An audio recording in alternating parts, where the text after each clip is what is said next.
This is going to be fun, Kelly.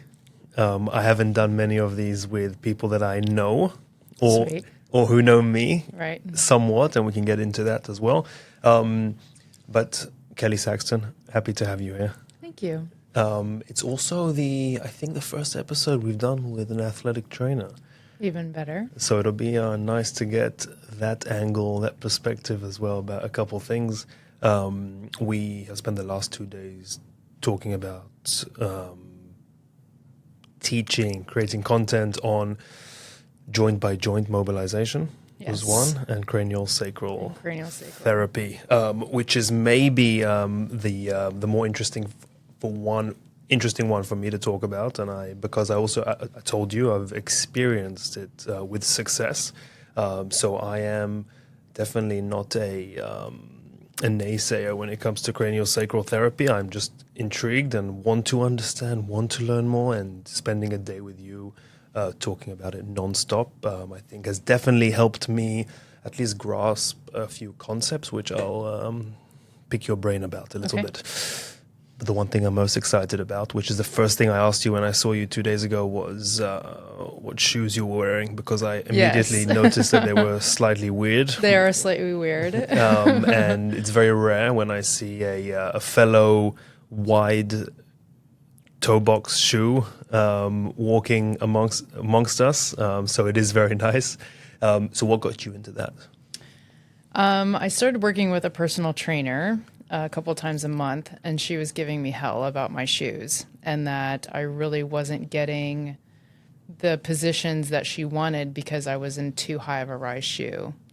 And I fought it for a long time because I was getting free swag when I was at Penn State. Nikes. Yeah. And I had a whole lot of shoes that I hadn't worn in my closet, and I didn't see the point of going out and buying. So I broke down and finally went and picked out a pair per her suggestion, and actually trying on her shoes at the gym because we were the same size, and seeing how expensive shoes are, because I hadn't bought shoes ever, I don't think. My parents bought them for me as a teenager, and then as soon as I entered college, I was working with sports teams and I had to wear their gear. So seeing how expensive wide toe box shoes were, between, you're looking at the higher end ones, $180, $200. Well, I'm not going to spend $200 on a pair of shoes. So I found Wittens, and I was really intrigued. So I got a pair, and they are the only shoe that I will wear. I've tried probably 4 or 5 different brands at this point, and Wittens are awesome. I like the tread. They're a little bit sticky on the ground. They have a bit more sole to them too. They have more of a sole. Obviously, the wide toe box. SOLE. Yes. And the zero rise was a game changer for me, even from back pain to force production, because I do quite a bit of weightlifting. My gait, I could actually see that my calves were more developed after wearing Wittens, which was a little bit vain, but I was pretty excited about that. I've even tried regular tennis shoes that are wide toe box, and I don't want them. It's kind of hard to play silly games like pickleball in Wittens because there's not a lot of cushion there, but that's where it's at for me. Yeah, but you don't see yourself like wearing anything else. Could you go back to a non-wide? No, there's no way. Toe box? No way. And I've even looked for dress shoes that are wide toe box, and they're kind of hard to find. So I know. So again, it seems like every time I listen to something about the history of sneaker tennis shoe development, fashion, it all comes down to fashion. The pointiness. The pointiness. Yeah. Which again completely makes sense, because even to me, when I see pictures of myself in the wide shoe toe boxes, ducks walking around. around. they look a bit stupid. But you get used to them, and the people around you get used to them, Yeah. So you talk about dress shoes. Women have an easier time because they can just go open toe shoe. So, but finding like a work boot that has a wider toe box, that's my next journey, because we're creeping up on winter time, and I have some suggestions. I'll chores see. And I'll tell you why I have some suggestions, because my older brother, he'll never touch a barefoot shoe or a wide toe box shoe. Right. No way, because he wears boots. only. Yeah. So me and my younger brother went on a mission to Yes. find something suitable. So we're saving it for Christmas. So I have a couple on the Right. list that I'll share with you. But it was the first thing that I asked you, and Yeah. I did get excited, and I did say that I ordered my first Wittens. Yes. I was pronouncing it Whitens. Okay. Until, I know maybe you're doing it correctly. I don't know. I'm usually wrong when one of us will get our wrist slapped. We have no affiliation with Whitens. The other cool thing is, like, that's the number one thing that I sell in the clinic are toe spreaders. And after working, especially with this older population, like the 50 and 60-year-olds, and they've been in these little narrow toe box shoes for their entire life, and their gaits are terrible. They have no great toe production. They really need to have those toes spread back out. And historically, our toes shouldn't even touch. So getting to the point where you can spread your foot back out like that it's kind of cool. Yeah, and also like wearing soccer cleats most of my life. Yeah. They're so jammed in there. Right. And you're even like, similar to nutrition, we were saying how you always preach a certain thing. Right. So also with shoes, like I remember always being preached, whether it's coaches or older players, always go half a size smaller. Right. So the shoe is a bit tight. And you would think it'd be the opposite. You'd want that toe spread for more force production and control over change of direction and so they toe are. grip. I know they are creating. They do exist now. Wide toe box soccer cleats. Yeah. I don't know how popular they are. I haven't seen any on TV yet, but they do exist, which is pretty interesting. Did it the toe spreaders themselves? Do you use them? Not as religious as I should, but so what do you recommend, like in terms of usage of those? I would start with like an hour a day, and then Just slip them on whenever. Yeah, I actually have a client who's been wearing them long enough that she will actually run in them. She has a wide toe box shoe, and she'll actually put them in her shoes while she's running, and she's solving a lot of mechanical issues because she has a wider base and more stability at her foot. My next goal is to get my kids in them because kids' shoes are terrible. In the wide toe box, and just like structure of shoes. Yeah, it's the same thing. Kids want something fashionable. They want to look like their friends. So right now I'm trying to convince my kids that they need to be in something else. So what took you down the athletic training route? Well, I was an athlete. Softball, but my main thing was gymnastics, if you can believe it. I'm pretty tall and bulky for a gymnast. I was about 180 pounds and 5'2" when I was in high school. I was a monster. So you say monster, but 5'2" sounds tiny to me. About 180 pounds at 5'2". Yeah. That's pretty hefty. So were you a gymnast? I was a gymnast. I was fairly high level. I don't know how they do the levels now. I was I was a decent level 9. So I think most college athletes are between a 9, 10, or on to an elite. So I was doing some pretty crazy things, but I actually got an injury. It's called turf toe, where you damage the ligament structures under your big toe. And that kind of changed the game for me because I couldn't ever come back to the force production that I was doing, especially things like tumbling or jumping off the springboard.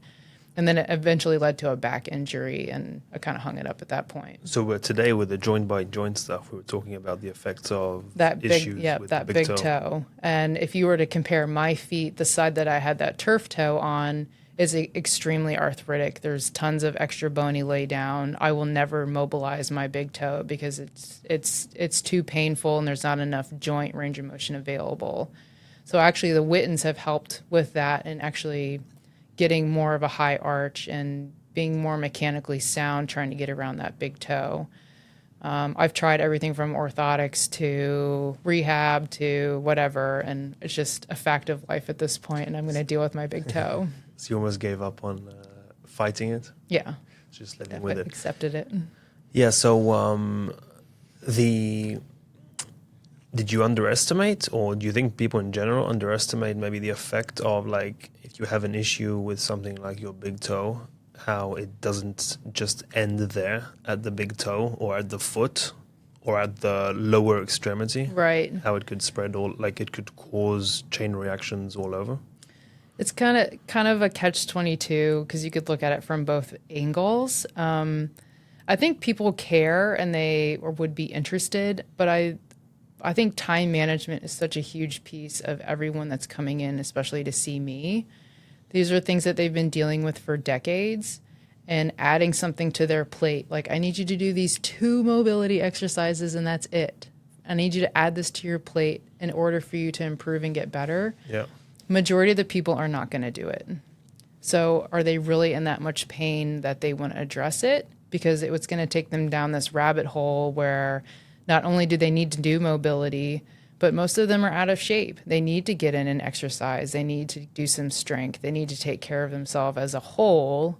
So for me, it's not, I mean, I'll beat you up all day, but you have to do some stuff on your own. And that's probably the biggest wall that I hit working with, even if it's an athletic population or the general population, it's how much time do they want to put into themselves.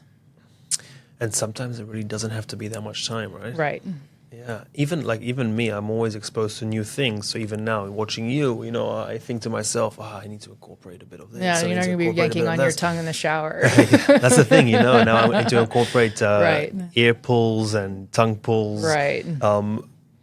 Which again, I probably could spend 2 minutes right. a day and, tick a few of those boxes, and it should probably help me, but it's less the time. It's, as you said, like more putting something additional on someone's plate, and it's almost right. like we look at all these things as single units equal to each other, and we can't handle more than X amount of right. units to focus on and concentrate.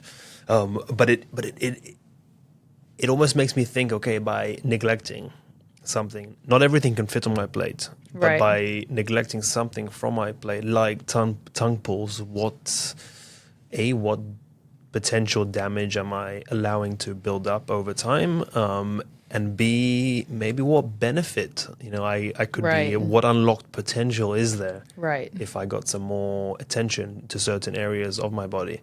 Like I remember, I don't think we really, as athletes, I don't think we really understood why we were getting these, joint mobilizations. Right. I remember them, and I think this was like kind of a consensus amongst the team. They felt good right. in a way, because when you finished, you were you spent. It was probably the treatment that took the longest in terms of one-on-one attention. Right. So you felt like you were cared for. Right. And if someone did move around and play with the range of motion of a bunch of your joints, so you do leave there feeling, better after sitting on your butt most of the day before showing up. Right. But I don't think we really understood why we were doing it. And I don't expect also an athletic trainer to sit down and explain everything to an athlete. In my opinion, they should. So education's a huge piece. That's of what I was it. going to ask you, though. But I don't want to impose that on you, that an athletic trainer should be explaining everything. But do you think we miss out when there's some some barrier there? Like even I think absolutely, and that's probably one of my number one goal when even a general public person comes in to see me. I want them to understand why they need to do something or why we did a particular movement. I think the older population, especially if it's someone who's been through the ringer with seeing different practitioners, they've seen every surgeon and they're still not feeling better, and you give them a biomechanical explanation for why they're feeling the way they're feeling or why this particular movement at home could push them over the edge and finally get to that point where maybe it's more manageable. I don't ever claim to be a magician or to be the end-all be-all for someone, but it's almost gotten to that point where I'm the last resort for a lot of these people that are coming in, especially when you're talking about the cranial work. And I don't ever just use one modality. It's always a combination of things. So even when I was at Penn State, I wanted the athlete to know, we're doing this for rotary stability. We're doing this for your posterior chain. We're doing all these prevention as a group because our ACL rates are through the roof. To give you an example, when I switched over from volleyball to working with the women's soccer program, I don't know if every other trainer was doing it, but I knew a lot of them weren't, going through the injury history and showing percentages like 35% of all of their injuries were from ACL tears. That's really terrible. 100% of their concussions were from hitting the ball. That shouldn't be happening. So how do you come up with a treatment plan and get the athletes on board? Well, they have to be educated. How do you get the strength coach on board? They have to be educated. So I would say that's the number one piece. I agree. I can also, though, like, be realistic, and even myself, if I'm sitting down with an athletic trainer when I'm 20 years old and they start telling me about the posterior chain and all these things, I would respect the person and I would nod. But not have any idea. But just lay down and whatever happens, happens. Right. So, which I think is an issue, I definitely think is an issue. And also I mentioned to you how we were doing some work on like somatic language and somatic body work, which is very interesting. And then there we were talking about the fact that an athlete might come in for treatment for whatever it is, hurting their knee, having their knee treated, and while they're getting the treatment, they're on Instagram. Or they're not present. Disassociated completely. Right. So there's a bunch of elements there that are probably interfering with the healing process for athletes, right? And then another element is maybe you giving them some homework or recommendations, and maybe because of the lack of education or whatever the reason is, they're just not able to throw that on the plate as well. And an athlete's plate is heaping. And it's too full, in my opinion. They've got to figure out a way to make college athletes or even professional athletes more mentally available and have more time for rest. And that's a huge problem. And not dissing any coach or any program, but even something like cutting out community service and giving that athlete that extra hour to just decompress and maybe focus on something else. Why are they staying an extra 2 hours after practice to do community service? Like, I get it. Like, it's good to do things with the community and to build kids up or whatever it is that you're doing. But if you look at the grand scale of what a college athlete has to do, it's astronomical what they have to manage. And again, I do agree. But I want to push back a little bit. And I think this does fall down to education, and not all, but a lot of college athletes, you give them an extra 2 hours, they're probably doing worse things for them personally than it would be to do 2 hours of community service. You know what I'm saying? So it's a difficult one.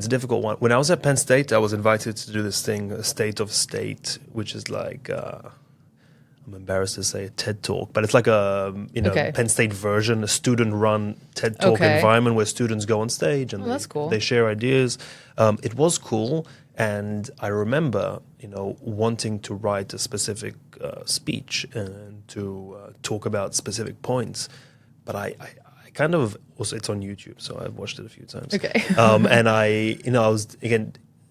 Now looking back, it's easy, but I'm a bit disappointed that I wasn't able to to fine tune it and present the points that I felt so passionate about. Maybe I didn't think it through enough or have the vocabulary to express it, whatever it is.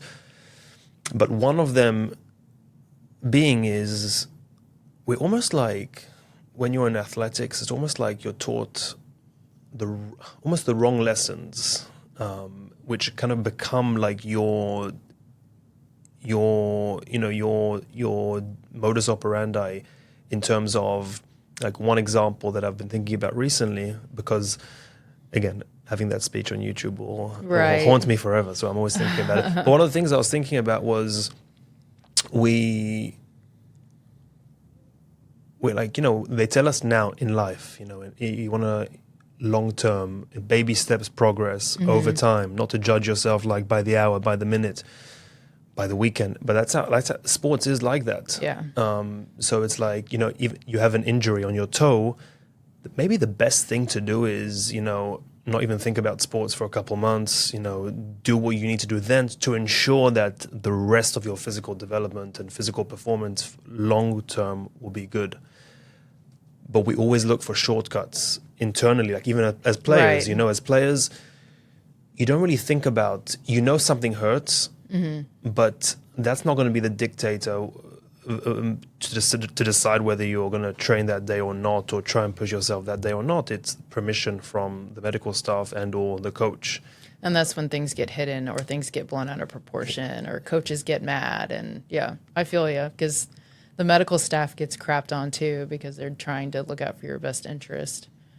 But they're getting heat from above and they're getting heat from below because the athlete wants to play. Yeah, and I've seen it. Right. So it's coming from the athlete, which is also sometimes it's a problem. Right. But those are lessons we've been learning since we're 9. You know, right. Sacrifice yourself. You have to win on the weekend. You have to bring back the medal, the trophy. Right. You have to make it to a scholarship, to college, all these things.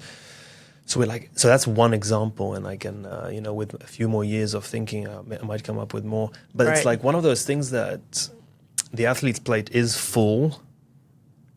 It can be managed better, and maybe a few things can be like switched out. You know, maybe a few things can be taken out, like if it was community service or whatever it is. If you ask me personally, and maybe you'll disagree with this, but I remember coming to Penn State, and again, I've lifted in my life. I've lifted weight. I wouldn't say maybe it wasn't good or bad guidance, but I've lifted weights before. Right. But then I'm showing up to college, and I have no experience in doing hang cleans. I have no experience in doing deadlifts. I have no experience in doing big, scary max movements. Squats. Yeah, right. And I kept hurting myself, not badly. But you get little, what would you soccer players call it, niggles? And something of not feeling right all the time. Right. So I felt, me personally, I was not ready for that. Right. And I could see kids who were way more frail than me or way more inexperienced in the gym than me. Also, these just things thrown crushed. on them. And them having to think that me and now they're a freshman, and if they can't hang clean perfectly a certain weight, then maybe the coach won't play them because they're not strong enough to represent the team in the Big Ten.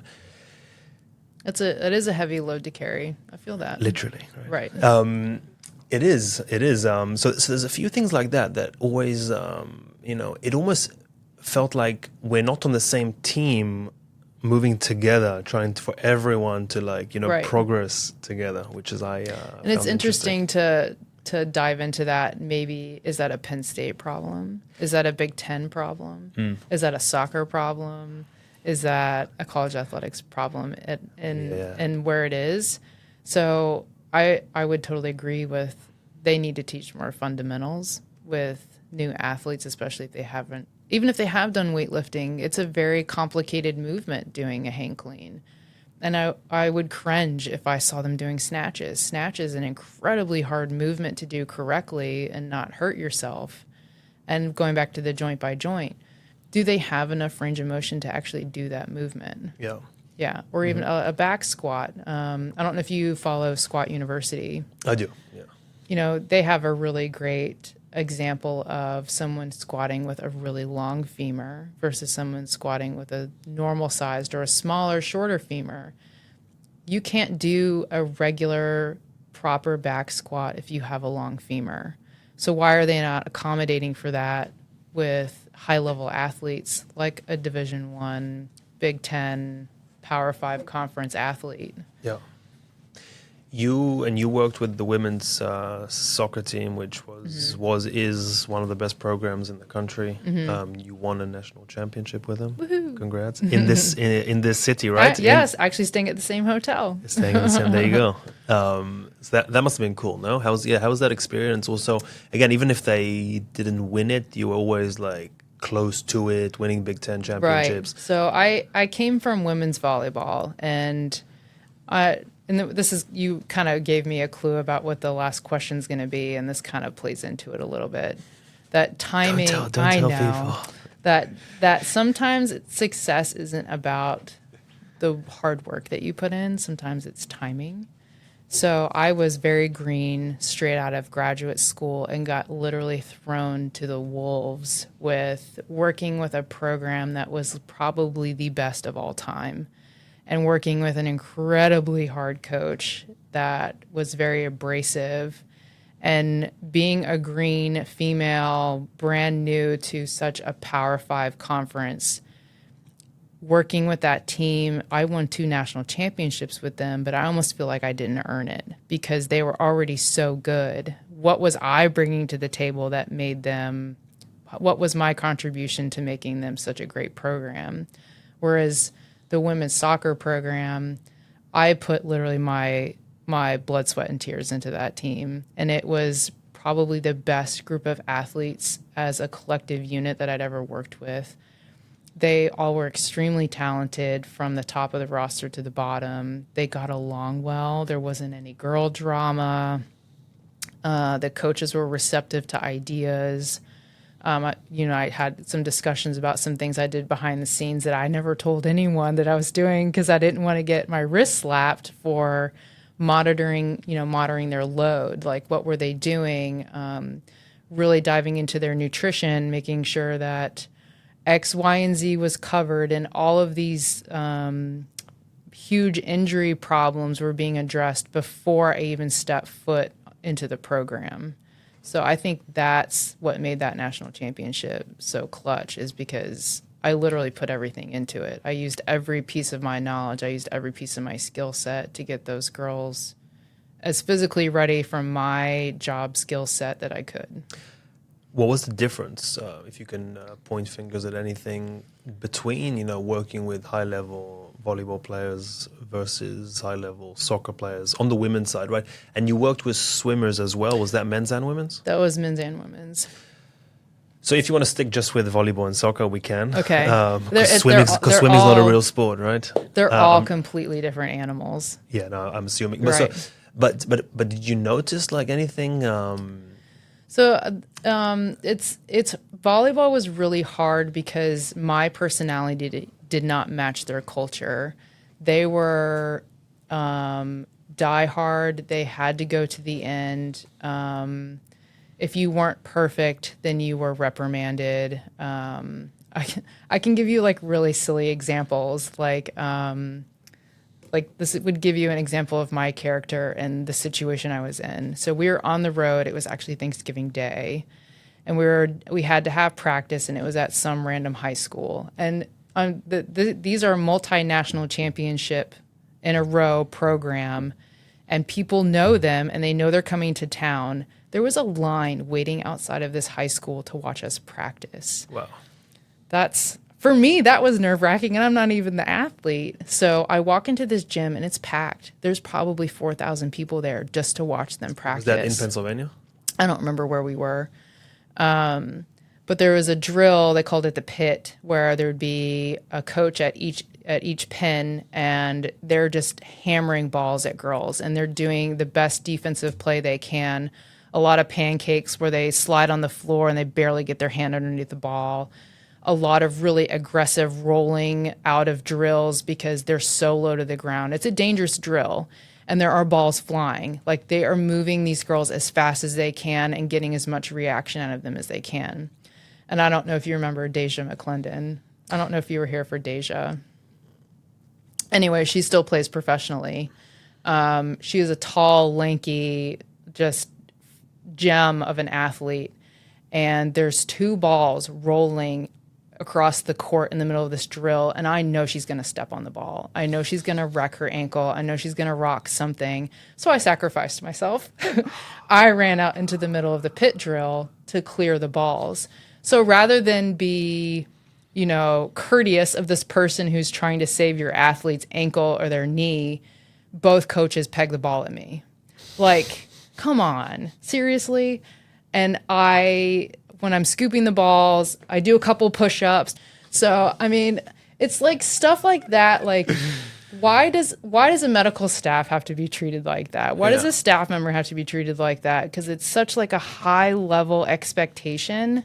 But at the same time, you get reprimanded for that high-level expectation that you would literally sacrifice yourself to save this athlete, and then he embarrasses you in front of 4,000 people. You know what I mean? Yeah. No, absolutely, absolutely. And it's I've always felt that every team I played on, every single team, every single age, right? It's like there's there's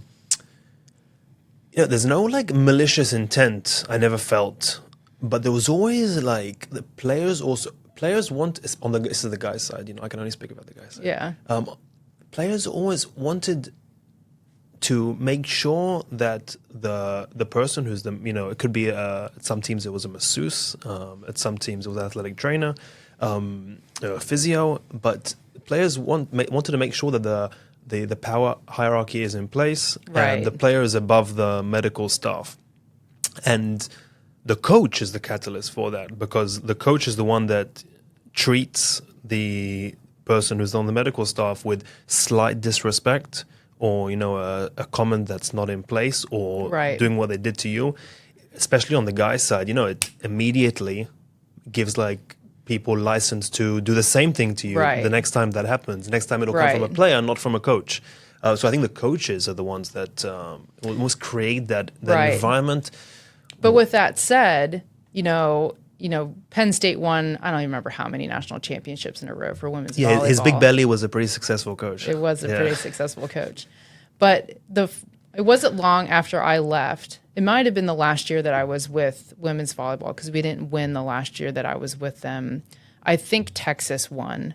And I was actually really happy that Texas won, even though I should be bleeding blue and white, because that coaching staff was all about family.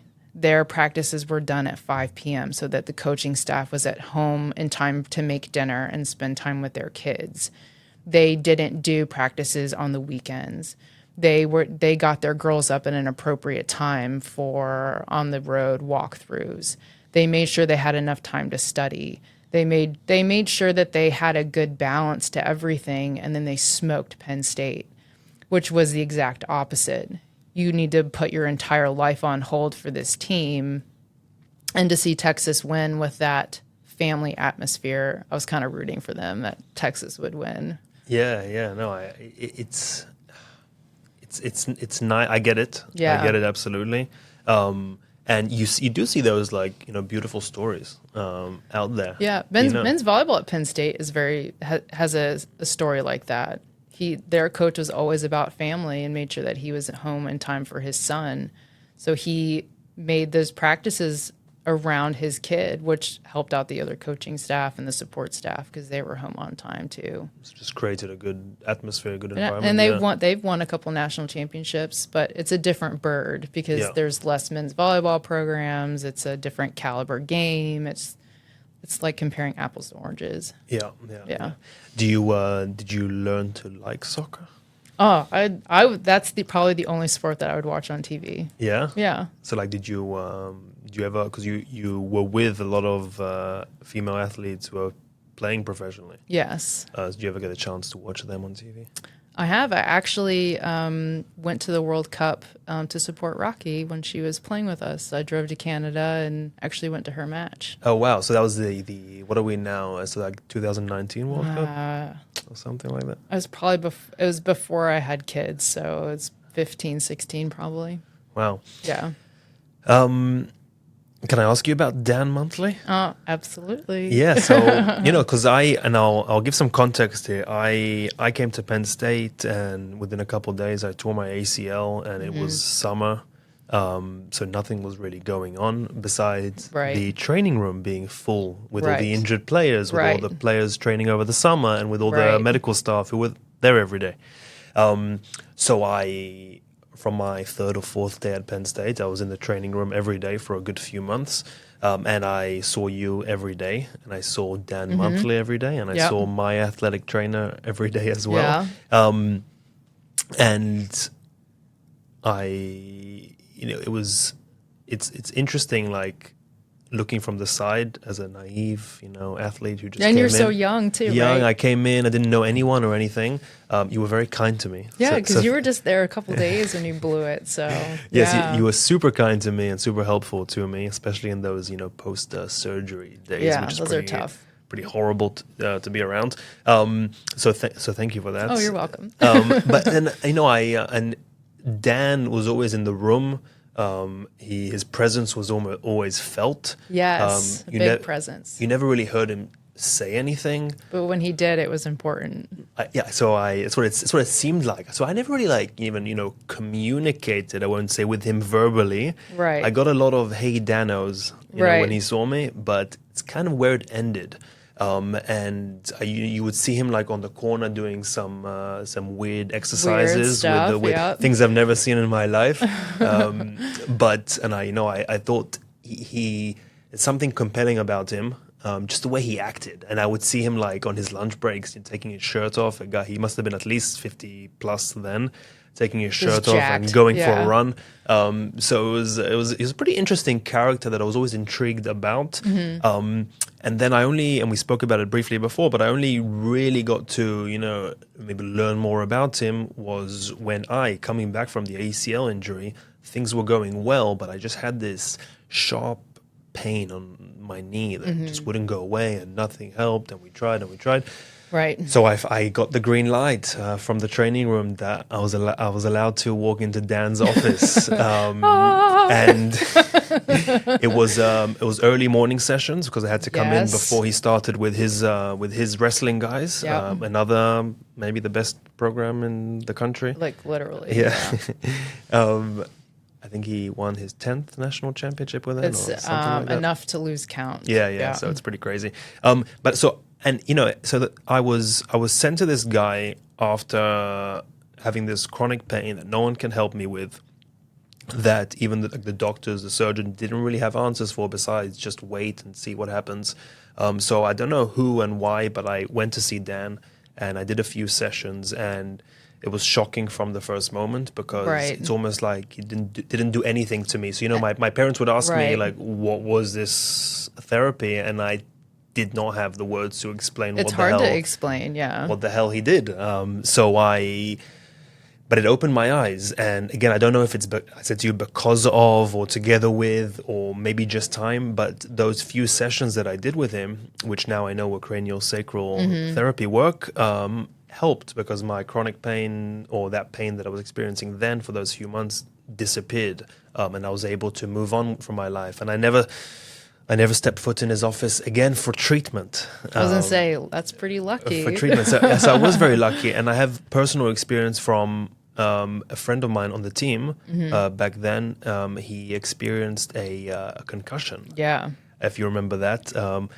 It was my fault, the concussion. I volleyed a ball, and I was okay at certain things on the field. Right. Scoring volleys was not one of them. Right. So I volleyed the ball in training straight into this guy's head. Right. It was pretty funny, but he got concussed. Right. He got concussed. But that invoked in him also like headaches and some certain emotions that just wouldn't go away over time, and no one could help him. So eventually they finally got in with Dan. Dan, yeah. So now I know, looking back, that he was doing cranial sacral therapy. I know even that just by I spoke to him right before I met you a couple months ago.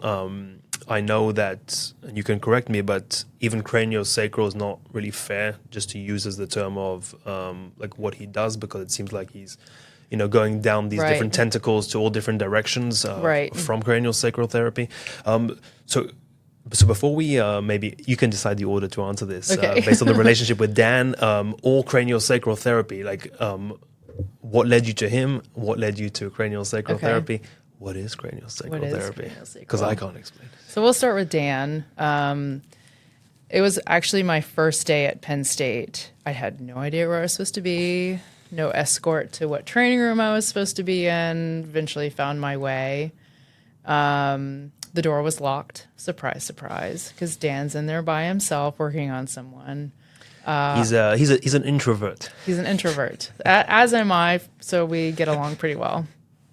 Finally got into the room and got settled into where I was supposed to be. And all I can do is stare out the door at this weirdo. He's got his hands on some athlete's head and he's just sitting there. And this went on for several days. And finally I got the guts to ask him what the heck he was doing. And he told me cranial sacral. And before I could ask a question, he walks into his office and he picks up a brochure and he hands it to me and he says, Cranial Sacral 1 is coming to State College in 2 weeks. You need to go. And I was like, can you at least give me a hint as to what this is? He goes, no, you just need to go. So poor broke just out of graduate school has got to cough up $800 and go to this class. But luckily it was in State College, so I didn't have to go far. And I just started, so I already had to take 4 days off. But I went to this course, and I would come back and ask Dan 9,000 questions. I think this is the biggest bunch of hogwash I've ever heard. I don't understand why you're getting the results you're getting with this. Help me understand this, because clearly it's something important, but I don't understand it. Help me. And Dan has I love the way he teaches, because he gives you little nuggets. He gives you little tidbits, or he'll throw a book at you, or he'll throw a quote at you from this one person. And now that's what you have to run with. And you have to do your own research on the nugget. You have to read this book cover to cover before you're allowed to talk to him again. Or you have to go research this author and then read every book that author has ever written before Dan will talk to you again.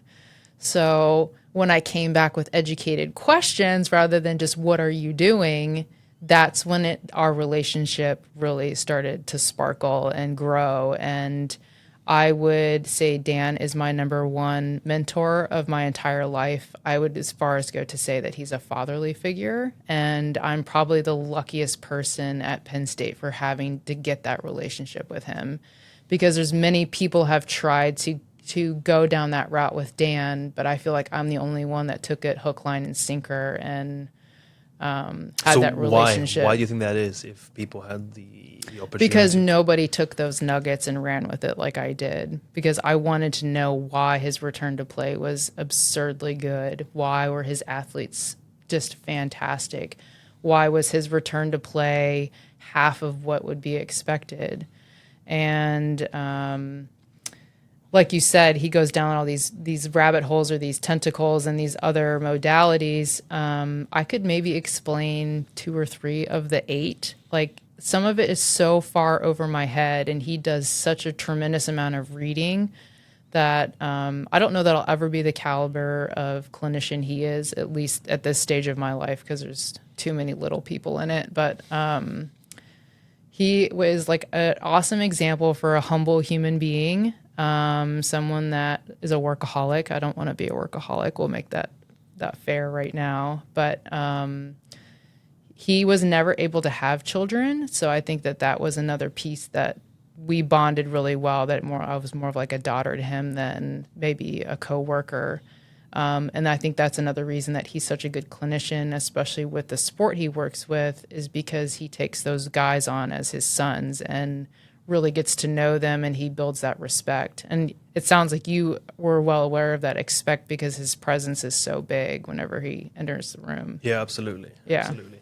But do you think that some people wanted to, but just were incapable of keeping up, of following, of, because I'm assuming that this is for any therapist who maybe takes upon themselves something like cranial sacral therapy. It's probably a lot of nuggets and a lot of reading and a lot of time and practice before you even start to understand it. Yeah. So I think I said that in the videos that we've done over the last couple of days, is that I'm a firm believer in that 10,000 hours, that you don't even scratch the surface of becoming maybe an expert until you've reached that 10,000th hour. And I was lucky enough to be in a situation where I wasn't charging or billing for services like a lot of other body workers. And I could literally practice on anyone that entered the training room.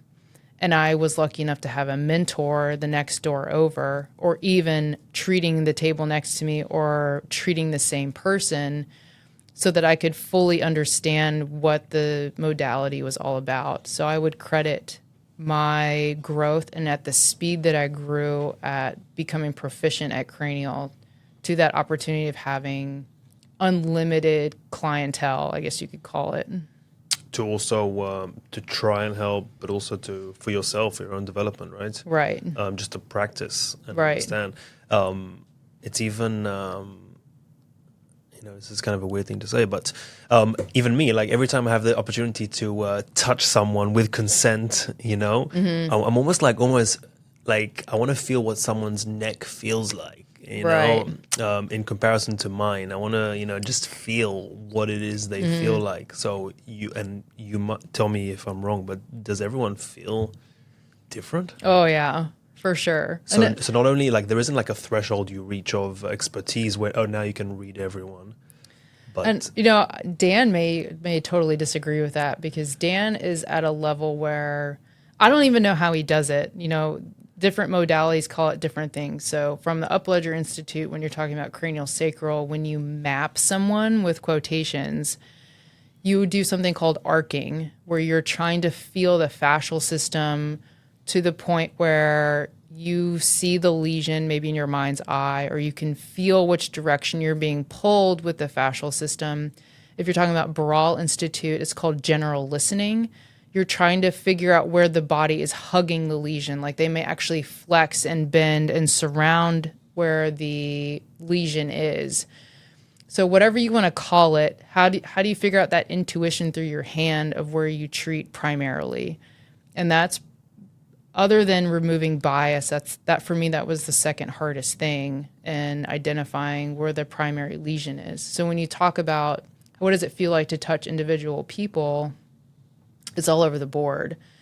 I can sometimes feel a person when they pull in the parking lot. Like that person they are a ball of anxiety, or maybe when I first touch someone, I can, like we talked about getting whiffs with cranial, I can feel their back pain. I can feel if I'm doing a neuro technique on maybe a foot, I can feel the energetic pulse or the energetic buzz from a peripheral nerve. I can tell when that peripheral nerve releases by the way that the nerve feels under my finger. Does that kind of make sense? Touching a newborn versus touching an adult is much different. Their systems are much more lively and wiry, and their cranial rhythm is robust. Whereas, the newborns, yeah. Whereas you touch someone who has maybe an autoimmune disorder, it may be very dampened and very gentle, very short range of motion. If you're talking about tissue in general, I can tell if someone's hydrated or not just by how fast they absorb cream or how well their joint moves. Jokingly, I have a guy that comes in, he's probably had too much to drink every single time he comes in, and his tissue is as dry as a dry sponge. And I don't know how much progress I'm going to make with him, but he keeps coming for some reason. So I don't know, but literally every person is different. Amazing. Yeah. So how would you explain to, you know, you're in an elevator with someone and you have 38 seconds to explain what cranial sacral therapy is? It is a light touch, soft tissue modality that manipulates the central nervous system.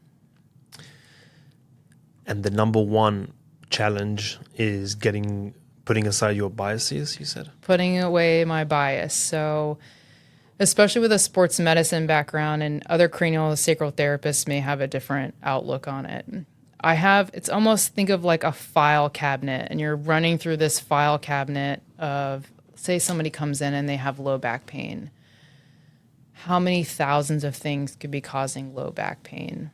So how do you remove the bias of that file cabinet, get it completely out of the way, and then touch the person and be like, oh, well, their tongue is restricted on the left side, back by their back two molars, and they've got their hyoid pulled to the left, and it is pulling their atlas out of position, and now they have a fascial pull down the front of their spine. How in the heck did I come to that conclusion just by touching them? So in removing that bias of people that would chase the pain and go treat the back. Does that make sense? Yeah, yeah.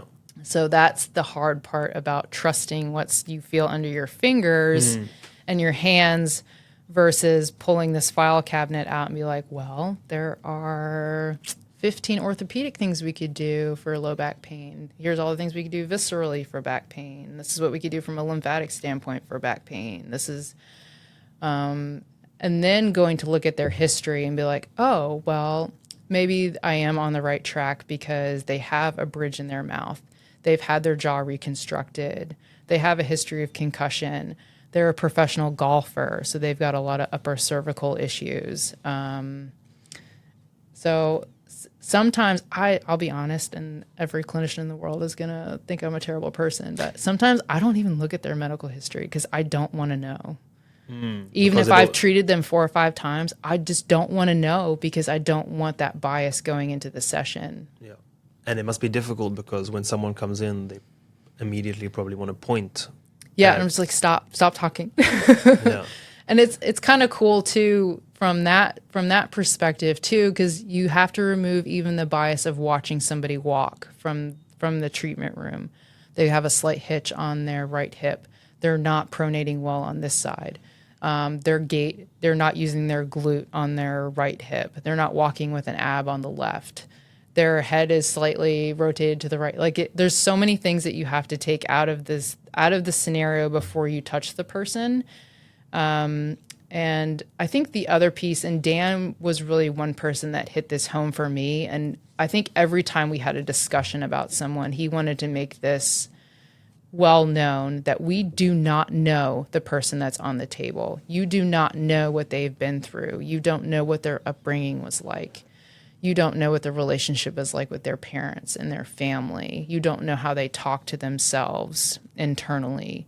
So don't ever assume anything about that person. And I think that's fair. I think so too. Right. When you said the hardest challenge with cranial sacral therapy is putting aside your bias. Yeah. I actually thought something else when you said that. Okay. I thought that you meant the bias of, that avoiding woo-woo types, so pseudoscience things. Right. So was that a challenge for you, even before touching anyone when it came to cranial sacral? Yeah, so it's kind of an interesting rabbit hole to go down because I have had professors, you could call them professors, when I go to this coursework with cranial or meeting other cranial therapists or even talking to Dan, because I think Dan does take it a little bit woo-woo, which is totally fine. Yeah. And we're just using woo-woo for lack of a lack of a better term. Yeah. Voodoo magic is what they called it at Penn State. Like, they're doing voodoo magic again. That's a better one. Yeah.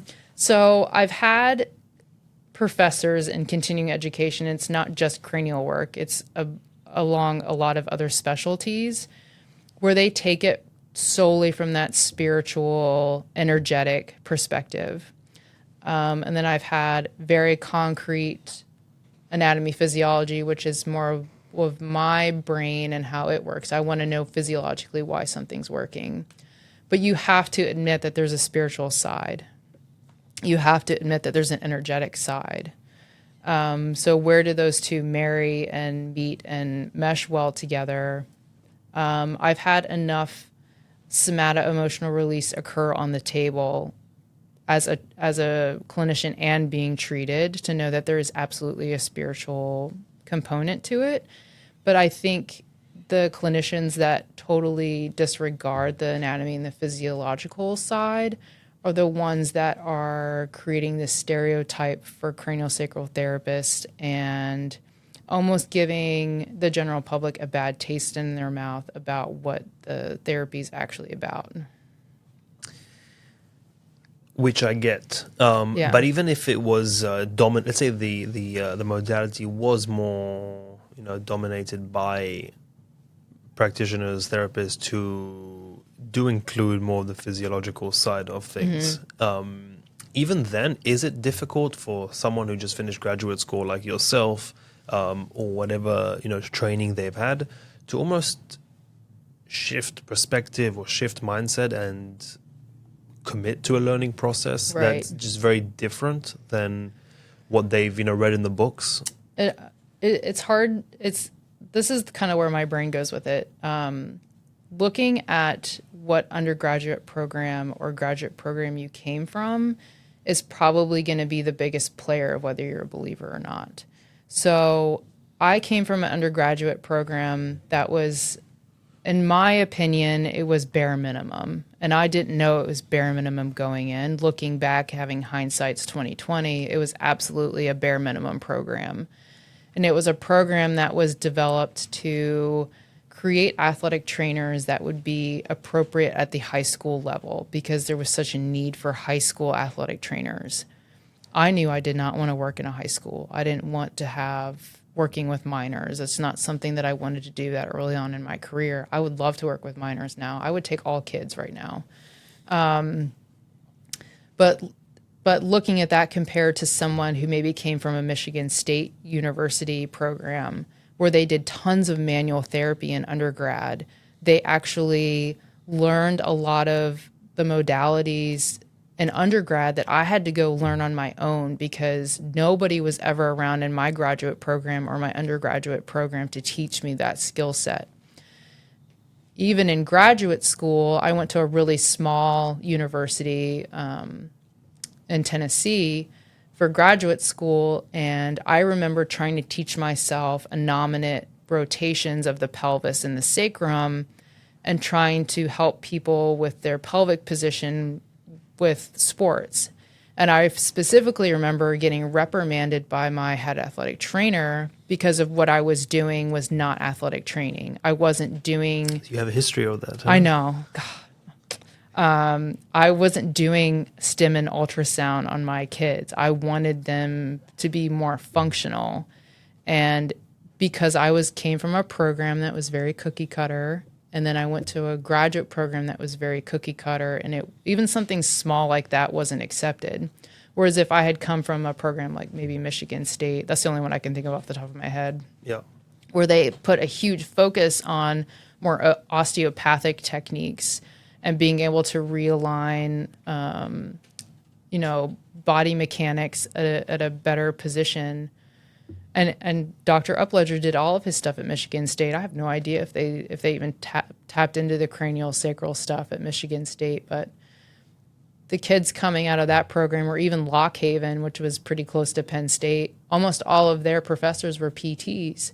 So they were getting a lot more of a PT background than I did. So they were coming in as, graduate assistants at Penn State, and they had more knowledge than I did, and that was frustrating for me. So I was having to go learn these things on my own, read books, do this coursework on my own, tap into people like Dan, almost on the side, because I didn't want someone to know that I didn't know all these things that my peers already knew. But that's what really catapulted me to where I am now. It seems like nowadays that it's not as, crazy to, seek alternative therapies and to try out different modalities. And I think it just seems like, at least, that people are less judgmental, more open-minded. Right. Do you think, does that include something like cranial sacral therapy? So I see both sides of it in the clinic that I run now. Because just to add one more thing is, again, I think that, as soon as someone says alternative therapy, my mind, at least, the first association is like acupuncture or like herbs. Right. That's what I think. Or like weird tapping stuff. Right. Yeah. It's both sides. So I might have someone come in that's got chronic migraines and they only want massage. And I will say, cranial sacral therapy would really help you. I'll give you as much information about it as you want, almost trying to convince them that that's what they need to pay for and that's the service that they want, and trying to educate them on it's not woo-woo, voodoo magic. There's actual scientific base and anatomy and physiology that go into it. And then there's the other end where I have people that specifically seek me out because I'm listed as a practitioner in the area that has quite a bit of coursework through that institute, and they will specifically seek me out because that's what they want. So it is both sides. And then, kind of like I said before, I'm not trying to like toot my own horn, but as of lately, it seems like more and more people are coming in to see me because I'm their last resort. They've literally tried everything else. So they're more open-minded. They're much more open-minded and wanting to try anything to get their pain under control. So specifically with cranial sacral therapy, we spoke about things like CTEs, concussions, whiplash, migraines. Yeah. Can we talk about that a little bit? Sure. Just from the perspective of, and I hope this is tied to some degree. What really helped me maybe, at least open a pathway to better understand the therapy is you explaining the movement that really goes on in the head, underneath the skull, the skull, the face, the facial bones, right? Which is really fascinating to think about. Tough to think about for a second, because again, to us, if you asked me, you pointed a gun to my head and asked me if a skull moves, right. I'd probably say no. Right. But it does. You're saying in nanometers. Nanometers, very small movement. And you have the ability as a therapist to manipulate or to work with those movements? Yes. So we kind of talked about how I didn't really... sorry if this is a basic cranial sacral. So that I wasn't a believer in the beginning because I couldn't tune into the rhythm. And I think it's like anything that you can train yourself to be good at something. And for this, it's a sense of touch. And I'd say the more and the more and the more people I get my hands on, the better and better that sense of touch gets.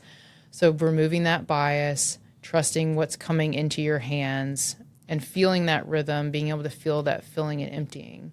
But for me, the really cool part is to be able to put all the pieces together and tell the person exactly what happened to them without taking a history.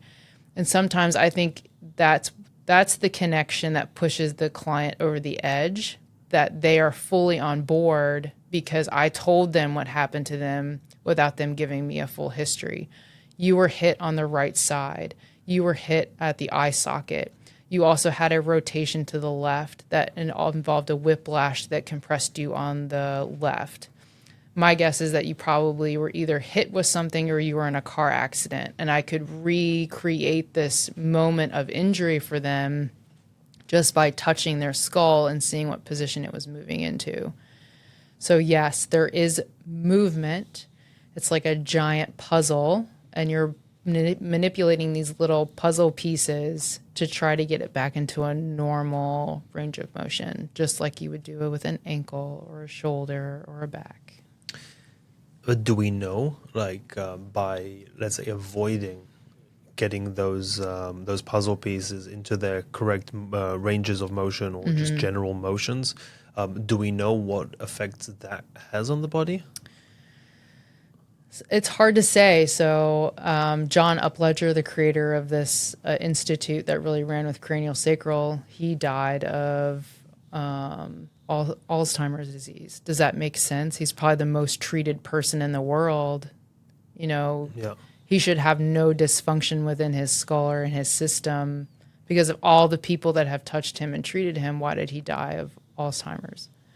I'm not an expert on that disease. I can't tell you if it's nutrition or if it's lifestyle or lack of oxygen or whatever it is. I think quality of life, it's a big player for quality of life. I joked around that it doesn't take much to throw your skull out. Maybe you got kicked in the face changing a diaper. Yeah. And for a lot of people, it's the side effects or the sequelae that occurs with cranial that I think makes their quality of life better. Okay, so yeah, we got rid of your headaches, but we also opened up your face enough that you can breathe through both nostrils with full airway, or we realigned your jaw and now you don't have to have surgery, or you don't have to have these teeth pulled, or now you don't need braces, or it's things like that that I think is what makes cranial a little bit more magical than some other things, and it's so gentle. You're not going to a chiropractor and doesn't feel like they're going to rip your head off because they're literally taking you to your end range. And so from a patient perspective, are there any risks? Like I can imagine going to a chiro. If a chiro is cracking my back, I can see the potential risk in that. But something like cranial sacral, is there a risk? Just that we look for the big ones to make sure you don't have a bleed somewhere because we don't want to make your brain bleed more. And the other one is a herniated medulla, which means that your brainstem's coming out of your skull. And I don't know that I would touch that. We talked briefly during the course about one opportunity I had to work on someone like that, but the short answer is no. I I can give you an example of where it went wrong for the clinician. I give you a personal experience. Yeah. And this is walking a very fine line between counseling and cranial sacral, because they are completely different. We've talked about how some of that emotional stuff can come forward. What do you do with the emotional stuff when it comes forward? And this was something that actually happened maybe a month ago, and it still kind of eats me up a little bit. And I'm a little bit angry with myself for the way that I treated it. But this would be an example of where it could go wrong for the clinician, not necessarily wrong for the person on the table, because I think I did emotionally hurt them with the way that I handled it, and I've gone over it a million times of how I could have handled it better. So it was one of these last resort people that was coming in to see me. It was a young child. He was 11 years old. He had a concussion, which then led to a lot of gut issues. So we're talking probably vagal nerve system. He was on an incredible amount of medication. And this is where I keep a lot of these comments to myself, because me saying he shouldn't be on that much medication, I don't have the place to say that. His mom is literally doing everything she can to keep her kid from jumping off a cliff because he's in so much pain. As soon as he laid down on the table and I put my hands on his head, I could feel all of this emotional rage and anxiety and frustration. And when his mom initially came in, the second I opened my mouth, she just burst into tears, which tells me that he's not only carrying his own crap, but he's carrying his mom's crap. An 11-year-old child should never have to carry a burden that their parents are carrying. And he started to posture on the table. I was in his vagal system somewhere. I could probably be specific of where I was, but it's irrelevant. And I had this like burning instinct that I needed to ask him what happened to him. And he would not open the door because his mom was in the room.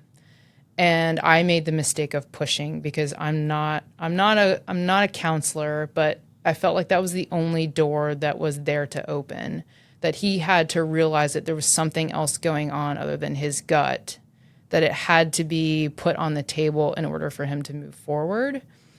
And I did the best I could approaching that situation with the skill set that I have and the dialoguing classes that I've been to, the dialoguing books that I've read, trying to take it from any perspective I could without putting words or thoughts in his mouth. And I could just feel his mom sitting behind me fuming that I was going down this pathway of, this is an emotional problem, not a physical problem.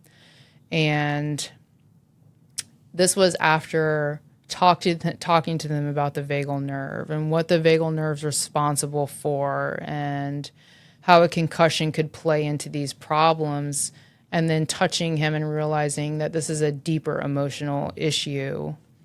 Where do I go with that with a minor who, if someone had asked me that at 11 years old, I'd been like, I don't know what they're talking about.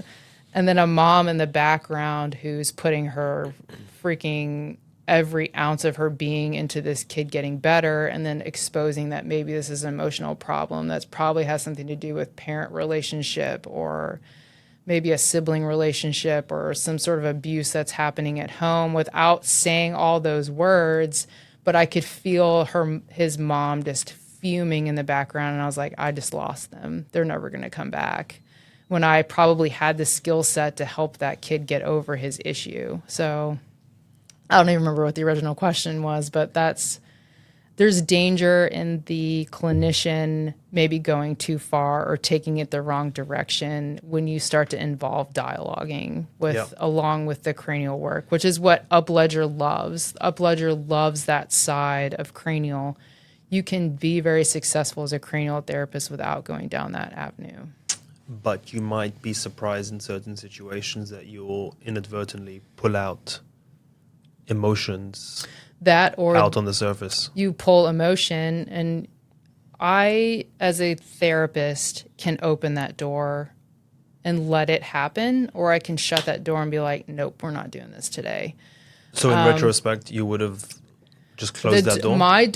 My door was open, and it seemed like to me that was the primary lesion. We talked about that a little bit in the course, that the primary lesion was emotionally based. This had nothing to do with an injury. This had nothing to do with whatever that it is that they were fighting. To me, it was all emotion. And it was something emotionally that happened to that little boy at some point. So maybe the concussion's what pushed it over the edge and exposed more of it. I don't know. I'll never know because it didn't come back. But maybe they will. There's no way that mom's ever coming back. But what would you have done differently then? How would you have approached it today? So after looking at it 9,000 times of how I could have dealt with that better, I will not approach that unless the child brings it up verbally or a mom brings it up verbally that this is something that needs to be addressed. It was also hard because a lot of times when you open any door with cranial where you are going to recreate an injury, because a lot of times with cranial, it's lining up force vectors. And when you line up that force vector, it recreates the injury and the sensations they had during that injury. So for him, we were opened up wide open, that vagal nerve response, and he was squirming all over the table in pain. So I stopped the session at that point and been like, he can't handle this. This is the lightest touch modality there is, and he is dying on the table. I need to know what's going on, because if I can move forward with cranial, but we can do it adding whatever emotional issue is going on, it's going to settle his system down faster. And that's kind of where it all tanked and went wrong. So it's a tricky one. It's a tricky one. So I'm not going to push his body to the point where he's squirming all over the table. As a little 11-year-old, he doesn't know what's happening. And mom certainly doesn't know what's happening. Yeah. Is that difficult, just treating someone with another person's presence right there, judging, looking, wanting an update? I think for her, I kind of related with her. Like, if that were my son squirming on the table, I would have stopped the treatment. I wouldn't let someone do that to my little dude. So, in that instance, it was challenging. But I've had plenty of other mother, son, dad, son, daughter, whatever in the room, and it's gone perfectly great. So because you treated me yesterday in front of a couple people, so I don't know what it invoked in me, but I was relaxed and fell asleep a few times. But I can see how it maybe can be distracting, also for the patient, maybe, right? Because I feel like you do need to some degree, almost let you in. Does that make sense? So can people just lay there with, on the table and block you from? It's kind of interesting. So connecting with them. It's interesting. I do not like treating my own family. Like, I just don't. I don't want to be in their space. Like, I know them well enough. I just don't want to go in there. So that subconscious connection is absolutely there. And there is a connection. They call it blending and melding. I don't like that term. That makes me feel like I'm in there mucking around. Like, I'm not supposed to be there and I'm looking in doors I'm not supposed to look in, or pulling out drawers and seeing what they have. It's more of I want to have enough of a connection that I can verify that I'm in the right place, that the system is it's showing me that we're treating in a safe way, that I can feel what you're feeling on the table as almost a roadmap that, we are in trigeminal nerve. I'm feeling exactly what you're feeling on the table, and I'm going to know when this release is over because I can feel that the numbness and tingling has gone away. But at the same time, somebody like my husband cannot feel a damn thing when I work on him, and it's because I don't want to be in his space. That's his space, and we have too much of a relationship for me to walk in that door and kind of sit down and feel around. You know what I mean?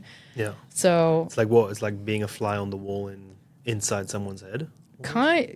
Subconsciously, I think there's a ton of communication that's going on there, and I'm just not even aware of it. It's kind of funny. I have a very large Russian population that comes to see me, and they are all about body work. They've tried everything, and one of the Russians came to see me, and we had a really great session. So they went and told the entire community. So now the entire community is trying to get in, and treating someone who wants to be treated, and maybe someone that knows the work.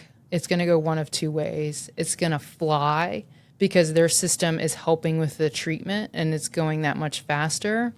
Or like when I get treated and I know that the cranial therapist knows that I'm a cranial therapist, I'm shoving lids on, I'm shutting doors. It's like I don't want them in there mucking around. I don't want them coming into my space. So if it's somebody like Dan treating me where I would trust Dan with my life, it's okay. I won't slam the lid on him. But if I go to another therapist and I'm like, I don't know if I want them knowing any of this about me, I'm going to shove some lids on.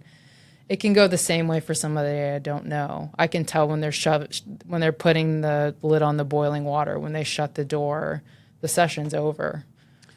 We spoke about how like someone could get injured, and almost like the pain. I think you gave an example of like someone falling down the stairs, hurting their butt. Right. But the pain won't go away because it's just because you're having someone's having an argument. Yeah, there's an emotional component to it. There's an emotional component to the injury. Right. And so have you seen like many of those cases? So anytime there is what we call a somato-emotional release, it sounds like you've experienced something like that.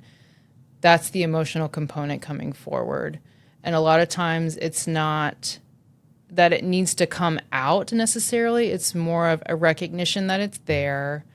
And almost always it has to come to a point of forgiveness, which is where the dialoguing gets really difficult because you don't want to say, you need to forgive yourself. They have to come to that conclusion on their own using their own words. I'll give you an example.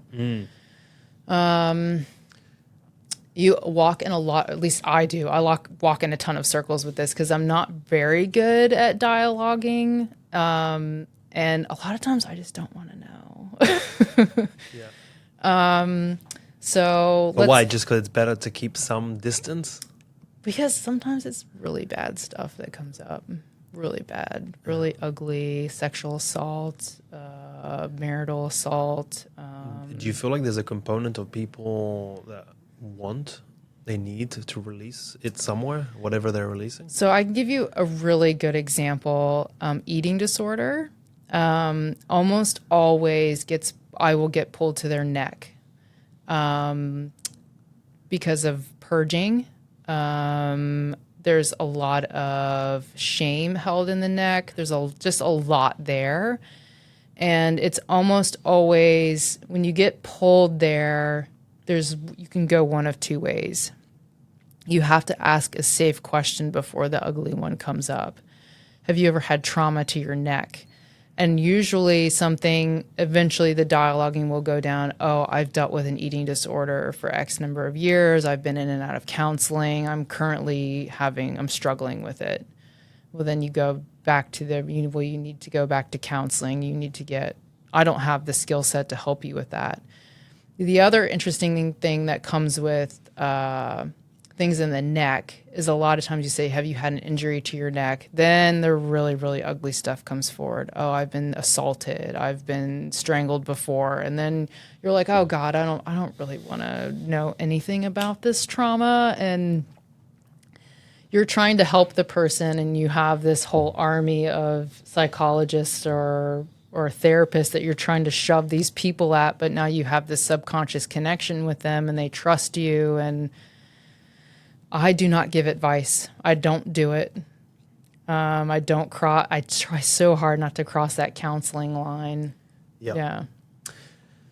But is it like, my previous question I think is trying to get at is like when you're putting people in a certain state. Yeah. So where maybe they are relaxed and they are maybe processing these thoughts and emotions now there to themselves, right. Before there's any dialogue. And it's like, maybe for the first time in a long time, they're alone. and they're not surrounded by their family, their friends. Right. And now for the first time, or one of the first times, they're really processing whatever trauma, emotions is there. So it's like, and you're just happen to be there at that time. Right. So I can see how things can come out. Again, even me going through that somatic experience, you know, I told you, for the purpose of the the course, the filming, the example, the demo, I committed into it. Right. I committed to Lara Colisar, and she was wonderful to work with. But I could feel myself searching for an answer, for something to let out. Right. Or something to bring up, or whatever the term is. But I was searching those files in me, and she was using dialogue and some language to kind of help guide me, maybe. Which we also spoke about, because I think that's very influential. And she's obviously trained in maybe what words to use, what words not to use. Right. But it's also a very fine line, because how a word is said also can. Right, you very much affect can't use a synonym, and you can't assume. So if someone says that they're scared or they have fear of something, you can't use a synonym of that word, and you also can't assume that it's a person, place, or thing. Yeah. So I can give you an example. When I was at a course, the word quit kept coming up, and the person that was practicing the dialoguing was assuming that I needed to quit my job. And it was brought to their attention, well, how do you know they're talking about their job? How do you know they're quitting a relationship, or they're quitting a habit, or they're quitting whatever it is? So you can't ever assume any of that. And it's really easy to walk in circles with dialoguing, because you're like, oh, well, tell me about quit, Yeah. And they're like, well, I don't know. Yeah. But I think, like, if one is guided well, we all have things that we kind of want to let out. Right. So it's I can see how things can slip out even. People you're there thinking that I really don't want to know this. Right. But they might leave the room thinking, I can't believe I just said this. So, they even say things like, don't tell them that they're in a safe space. They're going to know if they're in a safe space like or I not. said to you roughly 60 minutes ago. Right. Yeah. Don't drag stuff out of people, because if they want to tell you, if they want to be verbal with it, they can. The other strategy is to say, you can say this, whatever it is that you need to say, but you don't have to be verbal with it. You can say it to yourself. You can say it quietly. Yeah. You don't, if this is something you need to come to terms with, now's the time, because your system is in significance detector. It's what I call it dropping. The system has dropped. You're in a position of healing. You're in a position to release. And if you are... That's what I mean, by the way. You're in a position to release, And if you're actually there, like if you're actually at that moment, there will be tremendous heat. There will be a lot of posturing. There's probably going to be some tears. There's probably going to be... I can give you an example. The first somatic emotional release I had, and thank God Dan warned me before I went to the course of what this process looks like. I had a full-blown, ugly, dramatic somatic emotional release in front of 30 strangers. I had almost no idea what was happening to me, and I shivered for 4 days. There was so much sympathetic and parasympathetic confusion that I could not stop shivering for days. And that's part of that somatic emotional release. They did it in an inappropriate way, in my opinion, looking back. They went too fast. They didn't find, like we were talking about, putting drag on the system and finding these little stops so that you're slowly bringing it forward and not a full-blown 4th of July explosion of ugly crying, posturing. You almost go to a place where you don't know where you are, you don't know who you are, you don't know what you're doing, and that's really unsafe for the person on the table. So that's why I made that point when we were talking about it in the course. If something like that's occurring, you need to get the hell out, and you need to bring them back to reality so that they're not going to embarrass themselves, number one, or number two, really reveal something that shouldn't be revealed. There's a time and place for everything. And it's ugly. Yeah. It can get really ugly. And I don't let people get ugly. We go slow. I wanted to ask you about the concept of like teaching the brain, teaching our brain. I think I don't know if you use maybe different words, but like going over the joint by joint mobilization. Is that what we're doing? We're like, you know, maybe showing the brain maybe what it knew before, but showing the brain new pathways, new ranges of motion, new areas that our joints can reach without the brain being afraid or blocking those zones out. Right. So I think we're incorrectly taught in these like PT or athletic training, massage, that we're teaching the system how to do something, the system being the nervous system, how to do something through exercise. That's not how the brain learns. The brain learns through your 5 or 6 senses, the 6th sense being proprioception, of knowing where your limbs are in space. So that would probably be the only piece of therapeutic exercise or exercise in general where the brain would learn, is through proprioception. If you're adding things like vibration into your session, you're adding smells, you're adding visual awareness, eye tracking, you're adding sound in a way that the brain is learning, it's going to lay down more pathways and it's going to lay it down faster, especially if you can lay down all 5 at the same time. And that's where that primitive nerve reflex stuff comes into that we briefly went over in the cranial course. So when you're doing a joint mobilization, you have shown the nervous system through touch that the joint can go further. And then you ask them to do something active where now the brain sees that it can go further through an active motion. So you've done it through touch. I've physically taken your joint through sensation to a further range, and then I added proprioception on top of it. What would be a huge bang for your buck would to do vibration, then do the joint mobilization while there's some flowery or citrusy smells in the air and there's some music playing that you really enjoy, then do the squat motion afterward. There would be much more lay down of that nervous system learning that new range of motion than if you had just done the 2. Is that confusing? No. Those, you know, when you were describing the 5 senses, like I was describing the ideal environment for learning, right? I was thinking, oh, this sounds like yoga. There you go. It sounds like yoga. So the proprioception is interesting, though. You know, I have this yoga instructor that I go to sometimes that he keeps saying to us, when nothing too philosophical, but if you don't need to use your eyes, close them in the practice. So like something like closing your eyes and doing actions with your eyes closed, does that count as proprioception? Yes, because you're still using the sensation of your feet and you're using your inner ear. But if you're trying to learn a movement, so doing it with your eyes closed will result in like faster learning, or is it better, more learning pathways for the brain? So when you look at it from what I've been reading about the retained primitive reflexes and how to integrate them, it's specific colors, it's specific eye patterns, it's involving vision with more than one sense. So we talked about how the eye integrates 80% of the brain. Well, you could still do eye tracking with your eye closed. So I may do this person a disservice, but the person that I've been doing the most reading with and the most coursework with is Dr. Pryor. She's out of Nashville. She is probably like Dan level of amazing clinician. She is heart and soul into these primitive nerve reflexes. What's her name? Dr. Pryor.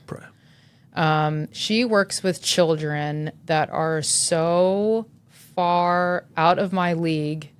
Like she's having kids that are born blind, and she is reprogramming their brains so that they can see. She is reprogramming infants hearing that are deaf so that they can hear. She's reprogramming these kids' brains so if they have to have a lobectomy because of seizures, she's reprogramming their entire system to the other side of the brain so that when they remove that lobe, they are still 100% functional. And she's doing it with such freaking gusto and knowledge and love for these little kids that it's so magical. Whereas like I feel like so inferior, but like my goal with like primitive nerve reflexes is just to like curve past those learning disabilities. Like let's get rid of ADD, ADHD type behaviors that aren't truly ADD behaviors, because this isn't an arbuncle fiber. This is a neurological programming problem where she's actually helping kids to see. Or if a kid is actually physically blind, she can reprogram what would be vision to hearing. So she talks about how your body can sense light. It's not just your eyes that see light. So these kids that don't have like an optic nerve, she's programming them using light, like red light and sound together so that they can see with their body and they can avoid objects even though they're completely blind. Does that make sense?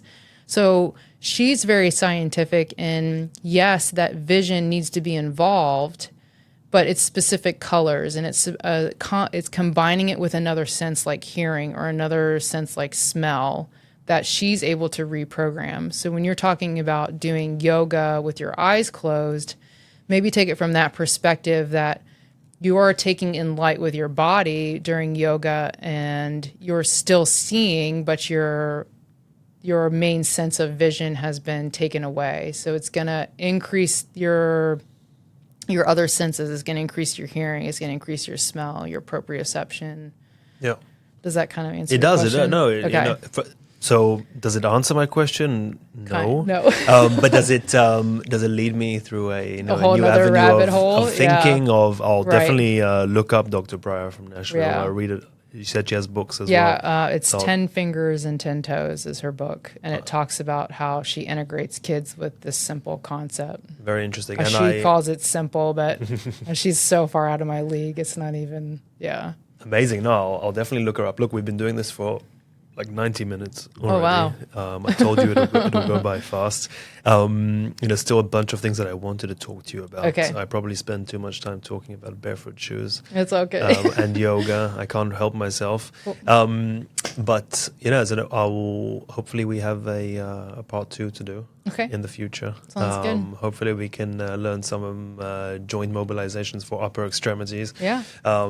It was again a pleasure to be with you the last couple of days and to do this episode with you. Again, I am trying to think maybe you're the second, but it could be the first even that I've done an episode with who I have some history with. So thank you. I know we never also met head on in any situation. It's really, true. but Just kind of passing. yeah, you were probably always time. helping me, and I was probably just more to your plate in certain situations. I was learning, right? So. But it was it was great. It was fun, and I think that again I've had a positive experience with it, and a good friend of mine has had a positive experience with it. And I have nothing but respect for Dan, and I have nothing but respect for you. So me personally, I lean to be open-minded about these things and to at least learn about them and investigate them. And I think I made a few baby steps just by sitting here talking to you, listening to it, and also looking at you play with all these brain models. Trying to emulate or recreate the head movements. Articulate the idea, right? So which I know is difficult to explain, and I'm sure you've looked at a lot of confused faces, and raised eyebrows. So I commend you for it. So well done, and I personally can't wait to learn more about it. So thank you very much, Kelly, for being here. You're welcome. This was episode 38, and you almost got me to end the episode without asking you... Without the last question, The last question. So, is there something that, again, it could be anything, it doesn't have to be in your career per se, or your practice, but that you've changed your mind over, that you're surprised that, 25-year-old you, 30-year-old you would never imagine that you would change your mind on? This might be a little Debbie Downer, but... Oh, boy. So I think I was raised my whole life that if you work hard, then there will be a positive outcome. And then this is something that I've been trying to harp on my kids. Just because you kick ass and you work your butt off does not mean that you're going to get a positive outcome. But you never would have had the opportunity to at least move toward a positive outcome if you hadn't given it a good go. So you are replaceable, you are expendable. So in your job or your life or whatever it is that you're working on, make sure you're doing it for the right reasons and not because you think that it's going to give you a promotion or it's going to lead you to a national championship or make you go viral. So I would say make sure you're pushing for the right reasons and don't get bummed out when you don't get recognized for the hard work that you put into it. Words of wisdom. If anyone finds themselves in State College, Pennsylvania, is it Happy Valley Body Works? Yes. Happy Valley Body Works. Kelly Saxton, thank you very much. You got it.